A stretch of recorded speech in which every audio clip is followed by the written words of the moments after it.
Dogman at the gas pump. Dear Scary Stories NYC, I'm going to tell you a story that happened to me, an average American, when I was attempting to fill up my gas tank one dark, lonely night in the Midwest. It just happened a couple weeks ago, and it involves two things you'd never see in New York City: gas stations and the Dogman. I'm just kidding with you. I like to kid New Yorkers, although usually you guys aren't so good at taking a little ribbing. I ain't gonna lie to you, I knew about your channel for a year or more before I watched it, and that's because you have NYC in your title. I assumed your channel must be bad just because of where you live, and even after listening to you for a half a year now, I still find myself suspicious. I keep tuning in waiting to hear the usual NYC lecture, but it hasn't happened so far. I never wrote to anybody from New York before, and I admit that it's because I think you people sit in your ivory towers and judge the rest of us who are actually living in real America, not on an island off the east coast of it. Even though I like your channel and you enough to write to you, I am aware that I'm writing to a guy who sits in his apartment above the avenue, la-di-da, while he reads out our stories, which we lived in the forests and on the highways of this great, or at least once great, country. I'm going to give you my story for your show anyway, and all I ask in return is that while you listen to it, you imagine yourself walking in my moccasins. It will be payment enough to me if you spend the next 10 minutes as I tell this tale, walking inside the skin of a regular American, feeling what I felt when this happened to me, and not judging me for having those feelings until my story is done and we return control of this television set to you, figuratively speaking. That was a joke for people old enough to remember the old Outer Limits TV show. Back then, television bonded us together. Now, all corporate entertainment seems designed to divide and weaken the entire Western world. But I guess you must know that already. It's why we're all here on YouTube instead of on cable TV. One of the problems that real Americans have to face that I don't think bothers New Yorkers as much is the crazy rise in gas prices and the fact that our current leader keeps doing things to make the situation worse. You New Yorkers take the subway, and you don't even know how the rest of us are suffering. I think that's how you become so out of touch and out of step with the heart of our country. Another growing issue that none of you in your shining towers have to cope with is the encroachment of hostile wildlife into abandoned human settlements. As poverty is forced on the people through manufactured crises and shortages, human settlements dwindle and withdraw. Our race stops expanding and growing, and instead begins to retract upon itself, like all the dying alien species in so many old 20th century science fiction stories used to. We've become those aliens, and humanity is becoming a part of the past by the very design of our self-appointed leaders. I'm going to give you the general area this took place in, but I won't name the specific gas station it happened at. In this time of the apparently deliberate devastation of small businesses, I won't do anything to hurt this particular gas station owner. I will say that it took place in or near Hanover Township in Michigan, to the east of Lake Michigan. In other words, prime Dogman turf. If you believe in Dogman, that is. I had always basically accepted that Dogman was real, going back to the 90s when I first heard about him on the radio. Ironically, the first guy I heard talking about Dogman later admitted he was just joking about it, but I'm not so sure about that myself. I've hung with truckers late at night when we'd all had a few too many and we had no reason to lie. You know that point where you feel like these fellas are your brothers and you tell them the real truth? Those were always the times when guys would bring out their Dogman or Sasquatch stories. That's why I believed them.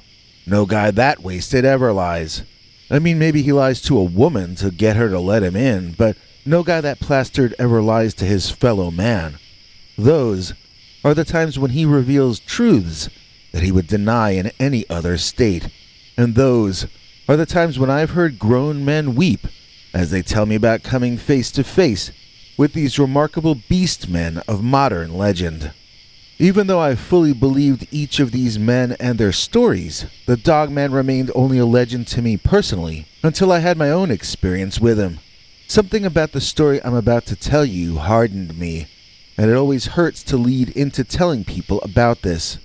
It's far from the most savage of Dogman stories, but it's the one that happened to me, and it's the one that made me into an outsider. It's one thing to be sympathetic to others as they tell their Dogman stories. It's quite another thing to be the person telling the tale, with everyone looking at you and wondering if you're either crazy or some sort of sideshow huckster making up tall tales out of a desperate cry for attention. I went from being a normal guy defending weirdos to one of the weirdest weirdos of all, and it happened lightning quick. I can't lie and say that I don't feel some deep resentment over this, and I suppose that now I have a bit of a chip on my shoulder as a result. Please show some of the land in that part of Michigan to your viewers. It's pretty rural. It's got rivers flowing through it, and it has wildlife to sustain a small population of predators. Now imagine you're driving your pickup truck home from a delivery and it's dark out. You're in the middle of that wild area, on a little old road in the dark. It can begin to feel intimidating, and you have already started to want to go get gas and get back on the main road. I still had a half a tank. I didn't really need gas per se, but I wanted to have a conversation with a human, just to get that spooky feeling out of my body before the rest of my long trip home. I pulled into this gas station, which was actually off of a bigger highway than the one I had been on. It was somewhat better lit than where I had just come from, and I was beginning to start to feel more normal again. Soon I would be driving on that larger highway, and that spooky feeling would go away. I pulled up to a pump and stopped, but nobody came out. I beeped the horn once, then climbed out of the truck just to stretch my legs. There was no sign about self-service, so I wasn't sure why nobody was coming over. This was a fairly old-school station. They had no way to pay by card self-service, so I was stuck there. I figured I should walk over to the main office and see if maybe the attendant had fallen asleep. First, I turned the engine off, then I locked up the cab, and then I strolled over to the gas station office. I did see some light coming from inside there, although it was dim. While squinting into the glass windows surrounding the gas station interior office, I noticed something in the shadows from my peripheral vision to my left. I thought it was a shadow inside the shadows at first, but when my eyes darted over to look directly at it, I saw that it was in fact a very dark, three-dimensional form. I noticed the form growing taller before making out its details, and my heart immediately noticed that I was in danger. It was beating hard before my conscious mind had even begun to process what I was seeing. I noticed that I had stopped walking after I thought I should stop walking toward whatever that is. It was a demonstration to me that our unconscious and subconscious easily overrule our conscious minds whenever they feel like it and for whatever reason. In this case, that turned out to be a survival mechanism, and it probably is what kept me alive. I was slowly backing away from the dark figure before my mind put two and two together and helped me to understand that I was looking directly into the glowing eyes of an apparently quite hostile Dogman. Some of you will call this story fake because of the next thing I'm going to say, but I've come this far, so I'm going to say it anyway. The shadow dog rose up to being taller than I was, and then it rose higher still. When it was finished standing up and appeared to be at its top bipedal height, I must have been looking at a creature standing 14 or 15 feet in height. I know what that sounds like, but it was well over twice my size. I had not been drinking or drugging at all that day, other than caffeine pills to stay alert on the drive home. Unless some joker snuck some LSD into my caffeine, I don't think I was hallucinating. Now, why could this not have been a bear? People ask me that, and honestly, I don't blame them at all. This seems a reasonable thing to ask, since it was dark out, and since I was in bear territory without a doubt. Michigan and Wisconsin are both as known for bears as they are known for dogmen, and lots of people do wonder if dogman sightings are merely sightings of skinny, malnourished, or mangy bears. I would even go so far as to say that I agree. Some dogman sightings might in fact be just that. Skinny bears look a lot like large, dark dogs, and bears do stand up on their hind legs when they are either trying to see for a distance or intimidate opponents. It can also be a learned behavior, as in some areas bears will stand up just to entertain tourists and beg for snacks. It went from a behavior to intimidate to a way to act submissive and clown around, and this demonstrates how actions and behaviors mean different things in different contexts. I think I was correct to assume that the larger predator standing up out of the darkness in front of me was doing so in order to intimidate me into retreat. This assumption is supported by the fact that the beast man started growling at me, even though I was already backing myself away. When I got back to that brightly lit area with the gas pumps in it, the creature's dog-like head disappeared from my view behind the shining overhead lights above the gas islands. Then I saw the beast bend down to at first a tripod, then a four-legged position, so that its eyes would be low enough to the ground to continue viewing me. This is what I meant by saying it had to be 14 feet taller. It was too tall to walk bipedally up to where my pickup was parked. Think about that. Panicking, I turned and ran to my truck, dropping my keys as I got to the door. I could feel the pavement bounce underneath me as the beast advanced toward me. I literally couldn't see the keys in the shadows, but I grabbed at them blindly, luck finally turning in my direction. I would need that luck to escape the dogman. Check this out. So, I'm in the truck, right? I'm shoving that key in and starting the engine even as I'm climbing in and getting that big old door shut next to me. The dogman is coming up and around the back way now. He's actually waiting for me to drive forward so he can start to chase me or pounce in my truck or something. I can see by the way he leaps and prances around like a puppy in spite of his immense size that this is not a bear with mange. Besides, it had a figure just like the dogman that you and other YouTube channels show. It was like a human bodybuilder running around on the devil's bent back legs. It was covered in either black or brown or gray fur that made it hard to see in the night.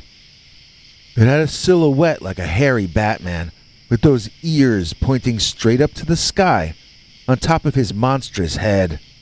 And the eyes, the glowing, intelligent-looking, evil eyes giving the being a vibe like it was something that just rose out of hell itself.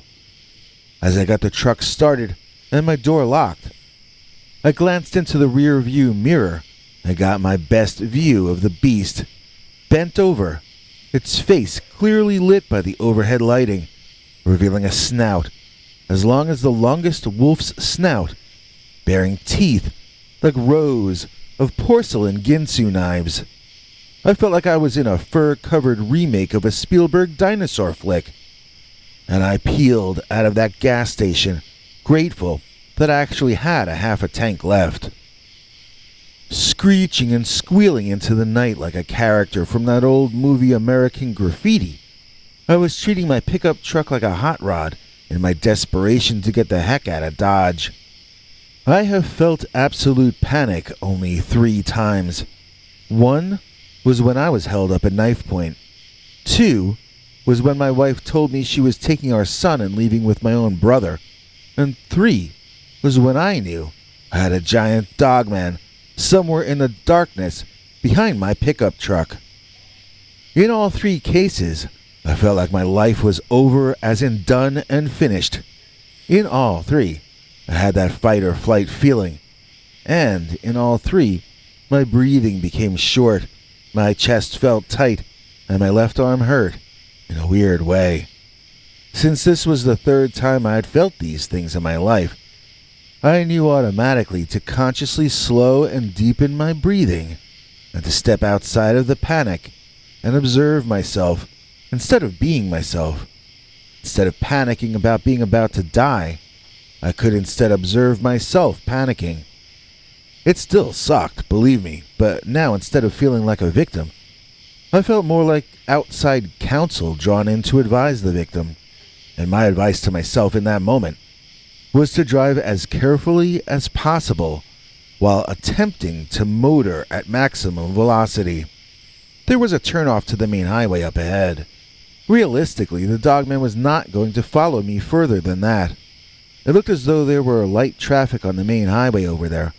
This dog seemed to thrive on shadows, like a mammalian spider.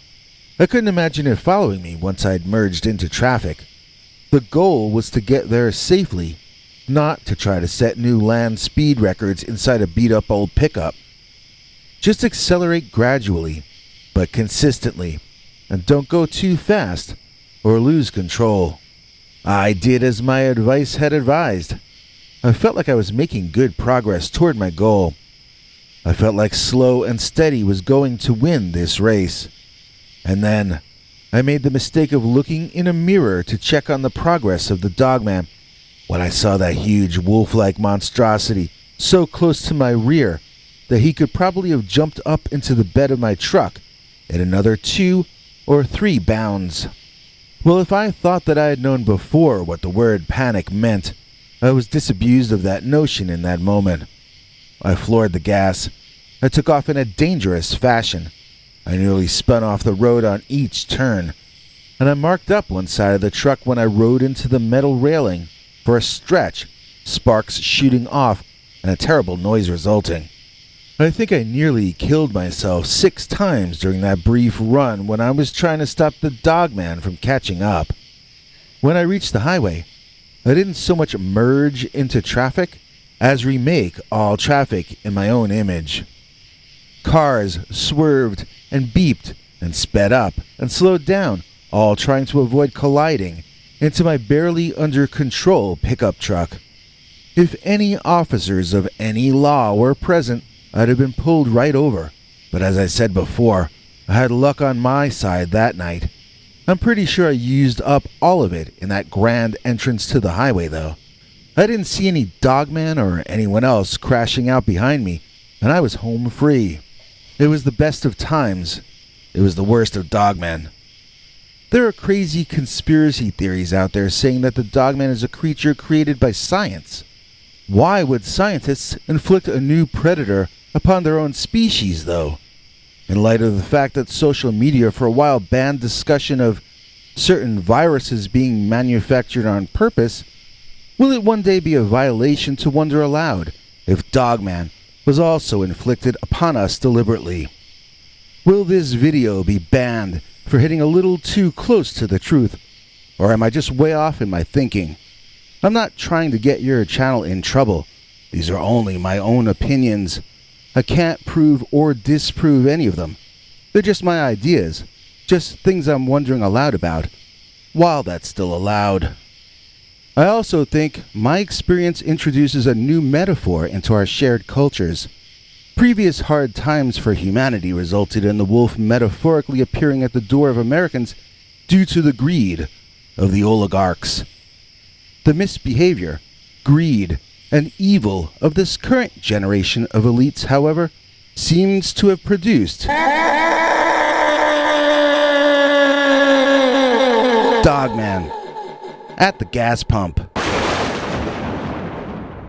She got sway and she got swagger. Our executive producer is Patricia Taggart. Welcome back, Patricia Taggart, to our channel memberships. Just this past Sunday, we dropped our all-new 4-hour, 45-minute Volume 5 of our Secret Uncensored archive. And if you are a member at the $3 level or above, you get to check it out. Every Secret Uncensored Dogman story since July 18th, 2021 through March 20th, 2022, all in one video, with the opening and closing credits cut out, so you don't need to fast forward to binge them in style. And remember, this new one is Volume 5, which means we've now got well over a full day's worth of archived Dogman stories, all far too wild to ever run on this main channel. That's for $3 members and up. And here's international TV spokesmongrel Henry Lee Dogman to explain the rest of the deets.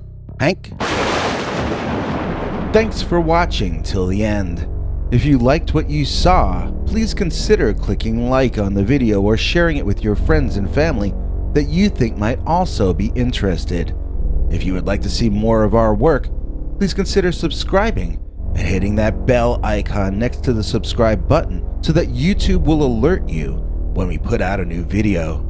To become a channel member and gain access to our special perks, you can click that join link under each of our videos.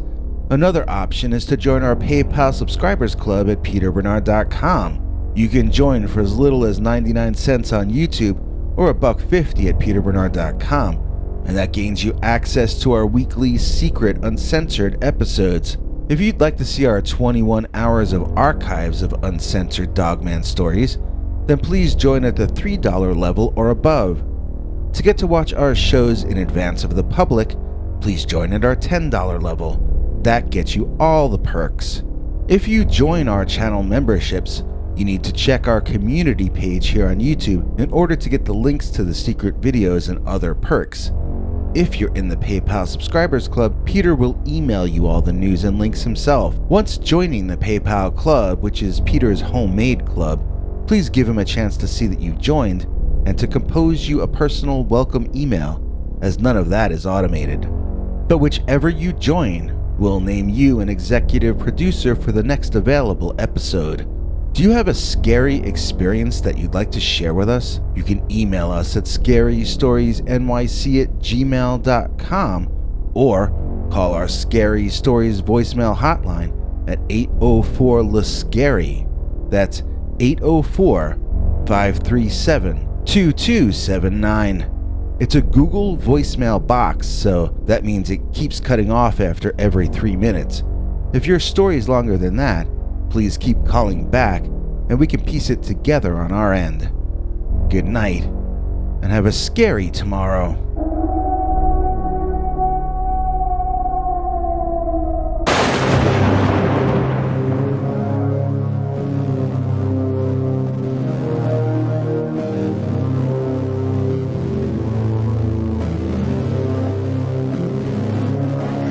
Come back for more scary stories.